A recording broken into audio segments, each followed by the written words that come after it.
Bienvenidos. La doctora Gloria Alonso tiene uno de los cargos más importantes de este país. Es la directora del Departamento Nacional de Planeación. Mucha gente se pregunta, ¿qué hace planeación? Pues es ni más ni menos que la torre de control del rumbo del Estado, de las inversiones públicas, de los planes sectoriales. Y por eso el plan de desarrollo es una brújula. Por eso el plan de desarrollo es el que dice para dónde va Colombia. Me da mucho gusto saludarla, bienvenida. Muchísimas gracias, Juan. Muy feliz de estar aquí en tu programa. Gracias por haber aceptado esta invitación. Gracias. Entremos de una en materia. ¿Por qué Colombia va a ser mejor con este plan de desarrollo? Bueno, esa es una pregunta importantísima. Y va a ser mejor y la gente no lo ha visto y por eso es tan importante.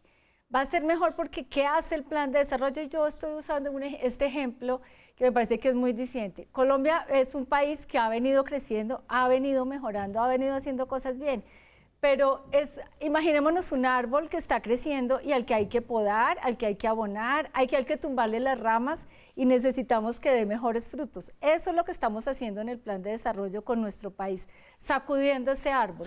¿Y qué es lo mejor que viene del plan de desarrollo? Si yo le pregunto, como lo estoy haciendo, las 5 mejores cosas del plan de desarrollo, los 5 grandes aportes del plan de desarrollo a Colombia. Bueno, lo primero es, cuando hablamos de plan de desarrollo, hablamos de equidad, de igualdad de oportunidades para todos los colombianos.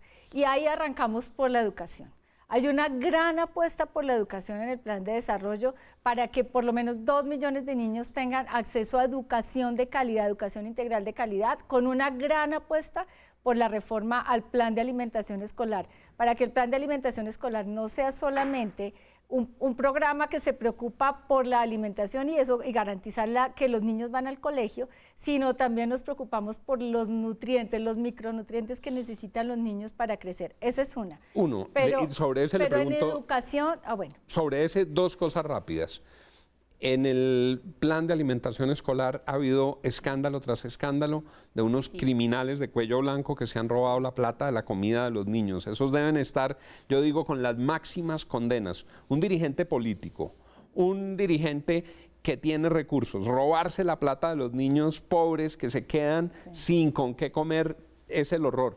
¿Queda blindado contra la corrupción en el modelo del plan de desarrollo? Ya se ha venido blindando, así es, pero muy importante, estamos creando una unidad administrativa dedicada única y exclusivamente a ese tema, a vigilar los recursos y a vigilar el programa y a garantizar que le llegan la alimentación a los niños en las condiciones que le debe llegar para garantizar que entonces crecen y se forman en conocimiento con lo que... ¿Y cómo se hace para garantizar que le llegue a los niños más pobres? Es frecuente la queja en algunos municipios que la gente dice, nosotros somos de los barrios más necesitados, pero como aquí no votamos por el alcalde mandó los desayunos escolares para otro lado.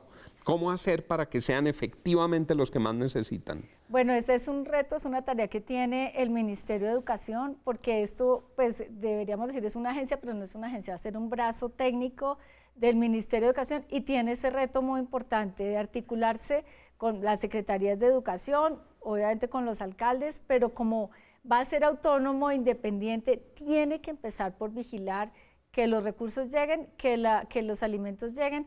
También está previsto que por Colombia Compra se adquieran los alimentos que requieren los niños, o sea, vigilar muy bien la contratación de esos... Bueno, yo la interrumpí, vamos entonces, educación, alimentación escolar. Exacto, no he terminado educación, entonces esto arranca con los niños, pues desde la infancia, en donde también queremos llegar a que por lo menos 1.8 millones de niños tengan jornada única. ¿Y por qué es importante? Porque nos preocupamos no solamente por la educación formal, sino la formación del ser humano. Eso no lo hemos descuidado cuando hablamos de valores, cuando hablamos de la integralidad del ser humano. Entonces, ¿qué hace un niño en una jornada más extensa? Pues primero recibe la educación formal y luego, ¿qué? Pues arte, literatura, creatividad, danza, todo eso que le ayuda a formarse como ser humano.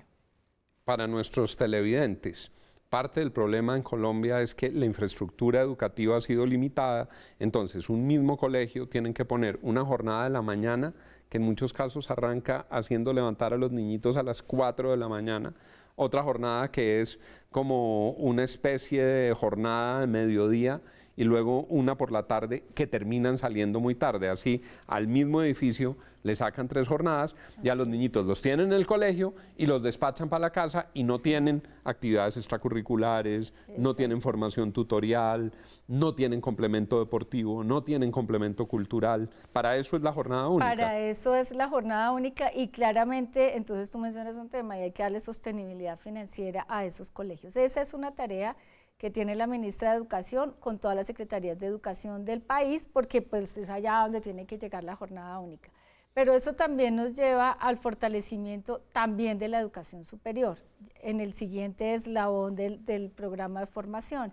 Y ahí pues parte también resulta de los acuerdos con los estudiantes, que es importante que el país sepa que todos los acuerdos con estudiantes y con los maestros quedaron Toda la plata quedó allá. Todo quedó todo lo que se acordó en el plan de desarrollo, absolutamente todo. Entonces, ¿qué hay? Fortalecimiento de la educación superior, está también fortalecimiento, o más bien que por lo menos 320.000 jóvenes tengan acceso a educación superior de gratuidad, y ahí hay un aspecto complementario. Eso es en las universidades que son públicas. O instituciones de educación superior, un gran fortalecimiento de la educación superior en ese sentido, con sostenibilidad financiera. Y por favor, dígame que sí, que quedó en el plan de desarrollo la reiteración de la tasa cero de crédito para el ICETEX. Para el ICETEX. Eso quedó ahí así. Quedó, y quedó también a solicitud del acuerdo con los estudiantes que se repensará y se reestructurará el ICETEX, pero ambas cosas eso están es ahí. muy importante.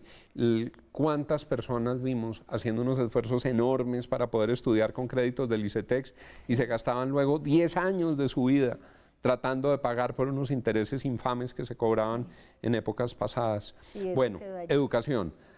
¿Qué más? Y en educación superior el último punto, porque es que esa apuesta por la formación es importante. El programa de Jóvenes en Acción, que hoy en día solamente da posibilidad a 100.000 jóvenes, lo vamos a ampliar a 500.000. ¿El Estado les paga a unos jóvenes? Claro, y entonces ahí hay una gran apuesta y yo quiero sumar esos 500.000 de Jóvenes en Acción más los 320.000 que van a acceder a la educación superior, en una mirada hacia una gran tarea que tenemos con el plan de desarrollo que lo llamamos inclusión productiva. Y quiero explicar. Doctora Gloria, ¿por qué, a qué tienen que dedicarse los jóvenes que reciben el pago de Jóvenes en Acción? A formarse. Entonces, cuando yo hablo de educación productiva, algo que ha pasado con Jóvenes en Acción y con Familias en Acción, y si hacemos un poquito de retrospectiva, ¿qué pasa cuando nos dicen qué pasa con los subsidios de Familias en Acción? Hay familias coladas por el miedo de las familias a que si el Estado no les da ese subsidio, pues no tienen de qué vivir. Aquí vamos un paso adelante y decimos, bueno, ¿qué está ocurriendo? Pues que cuando el muchacho deja el colegio, no tiene una formación para acceder al mercado laboral.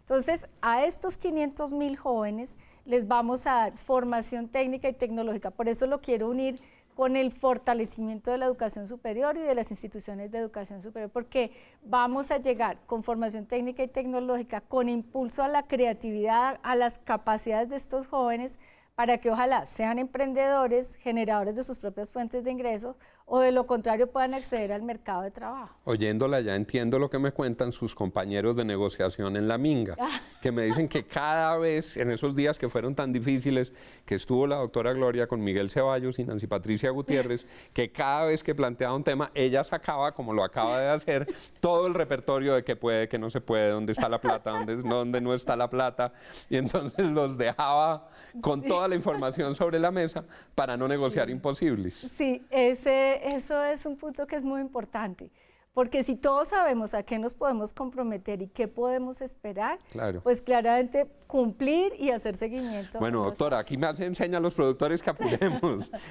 Segundo tema, bueno, grande. Equidad, cuando hablamos de equidad, entonces también hablamos de vivienda, de acceso, de tener una vivienda digna en donde vivir. Tenemos unas grandes apuestas por los mejoramientos de vivienda, porque no es necesariamente es construir casas, sino mejorarle la vivienda, y en el caso ahora que hablaba de las mingas y allá cuando fuimos a la Delfina, hay muchas tareas que hacer con estos pueblos indígenas, de ayudarles a que tengan casas decentes en donde vivir, y eso es ponerles un piso de una baldosa, un techo, arreglarles su casa, un sanitario. En vivienda, ¿qué es lo grueso en vivienda? Los 500.000 mejoramientos de vivienda. 500.000 mejoramientos, gente que tiene una casa que está en malas condiciones. Que está en malas condiciones, y eso es muy importante en la ruralidad colombiana. Ya podemos ir a arreglarles las casas, darles mejor condición de vida, y eso es uno de los primeros pasos para que tiene que ver con los indicadores de pobreza extrema. ¿Qué viene en salud en el plan de desarrollo? Bueno, en salud, que es equidad también, es muy importante, porque en el sistema de salud todos nos quejamos de la eficiencia, o más bien de la ineficiencia del sistema.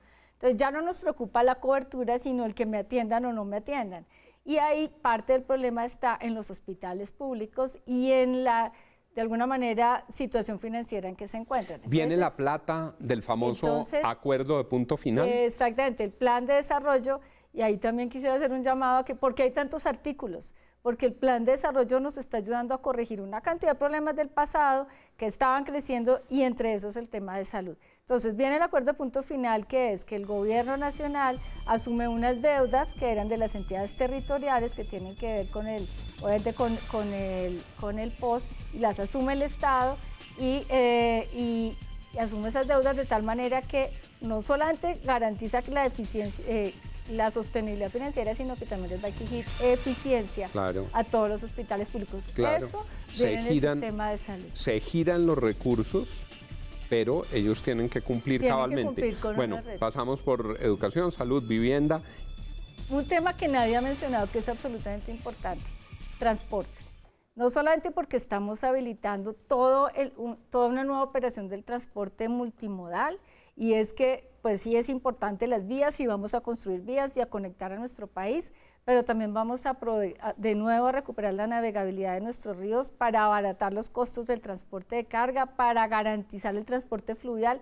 Hay muchas regiones de nuestro país, si vamos a la Amazonía, hay una cantidad de departamentos en donde la gente solamente se puede mover por los ríos, entonces devolvámosle la movilidad a nuestros ríos. Está previsto incluso la creación de una empresa de transporte fluvial de bajo costo.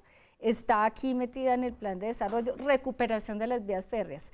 Pero un tercer punto que nadie ha visto es que le estamos devolviendo la tranquilidad o la sostenibilidad financiera a los sistemas de transporte masivo. Si ustedes van y miran qué está pasando en las ciudades, el Transmilenio, el mío, el Transcaribe, todos esos sistemas de transporte masivo tienen problemas de sostenibilidad financiera.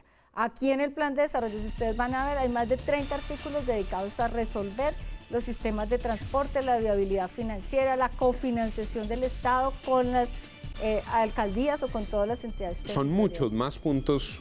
Como aquí solo tenemos 15 minutos, alcanzamos a mencionar el quinto. El quinto, que me parece muy importante, es el enfoque territorial que tiene el plan de desarrollo.